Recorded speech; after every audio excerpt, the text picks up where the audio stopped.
ito nga pala ang bahay natin. Papakita ko po to lahat ng bahay po namin. Magsimula po sa rep. Ito po pala ang rep.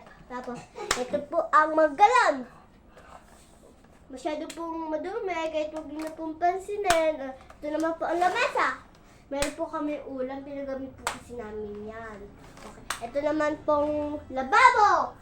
Saka nga pala po, meron po dito hugasan, meron gumagana pa po ang tubig, at meron pong sabon. Siyempre, di po mawawala yan.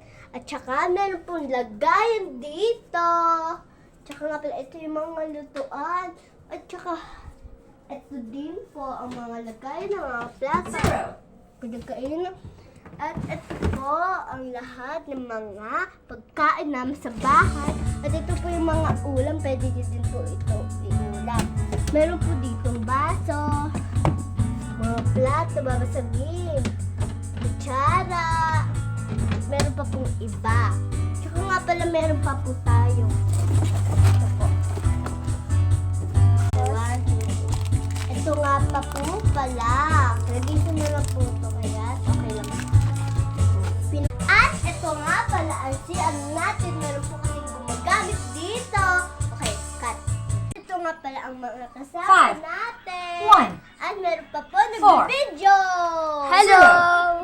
At meron pa po tayo kwarto. Ito po, masyado po siyang madami. At meron pa po taas. Meron po malaking teddy at magulo. Hindi na po naayos. At taas po talaga. Ito po, madami po empty pan. Kasama po ito. At ito. Okay, meron din po ganito. Cut. 1, 2, 3. At meron nga pala po akong scooter. Kung sino lang po ang bibili nito, meron po pa to. Okay, good. At ito nga palang computer. Meron po mga na maanghang. At mga damit po natin. Ayun po, madami po damit. Nasali po ito, masyadong madumi. Okay, meron po tayong sirang electric pan. At ito po yung mga bag. Hindi na ayos. Kasi bakasyon na po. Ito di na po namin aayusin.